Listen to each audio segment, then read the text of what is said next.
Judy, the organizer and creator at Rescue My Space. Welcome back to my channel. So today's video is about wallet organization. I have created a video on her wallet organization, which is where I showed you how you can organize a woman's wallet.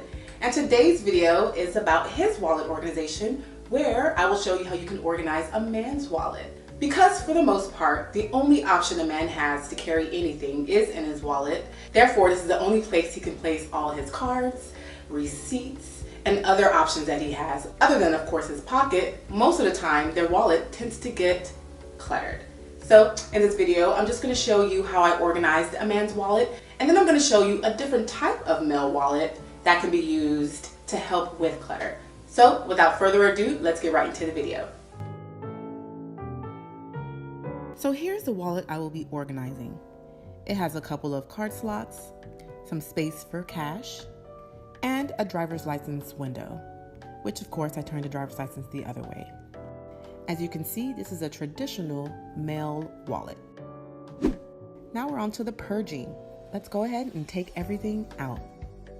We have some cash in here, a random rubber band. We have a wad of receipts and a coupon.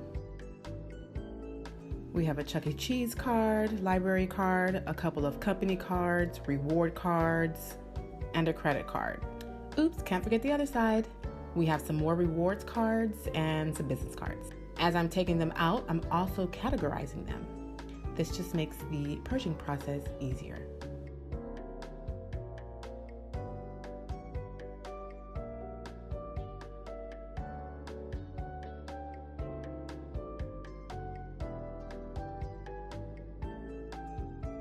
Because we know we will be keeping the cash and the credit card, we're going to go ahead and put that to the side. Now let's focus on the items that no longer need to be in the wallet. We decided to go ahead and get rid of the receipts because they were no longer needed. If you do choose to keep receipts, I would always suggest that you keep receipts of items that you may return. If you choose to keep the item, I believe the receipt is no longer needed, unless you need to keep them for your records. Then you just file them away. On to the cards. I'm just making sure that they look neat so that it's easier to go through them. It's so funny how all these cards fit in that small wallet. Anywho, let's get started.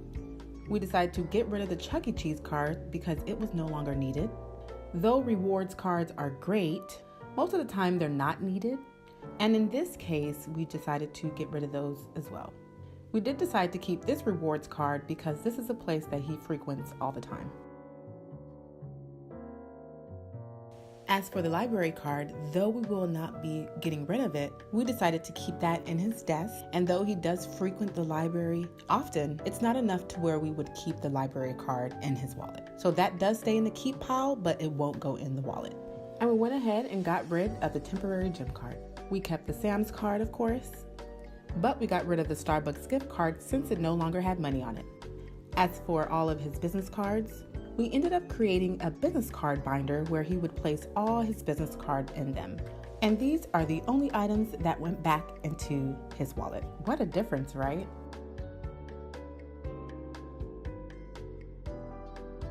And here is his wallet.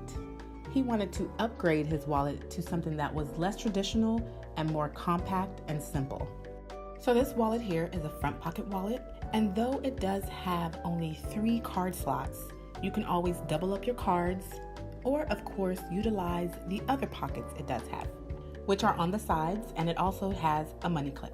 Other than it being beautiful, it is practical and, as I mentioned, compact. So even though it has less card slots, less areas to fill up, it has the essentials, which makes it perfect. And of course, you don't have to go out and buy a Burberry front pocket wallet. There are so many brands that carry this style, and here are a few.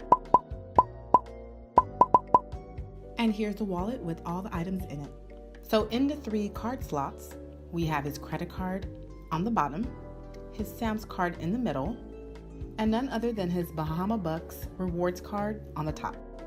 I love this place too. And then in the pocket behind the card slots, we decided to put his driver's license. Though it's not as easily accessible, it does work for him, and that's what counts. On the other side where the money clip is, behind that is another pocket where you can keep additional cash or even other cards. And then of course his cash is secured by the money clip. And that's it. It's nicely organized and it fits perfectly in his pocket.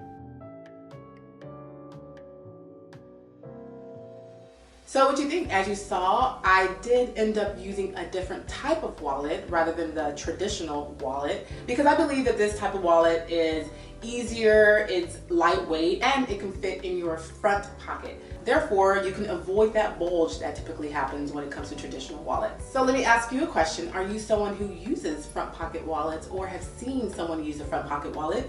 Let me know in the comment section below.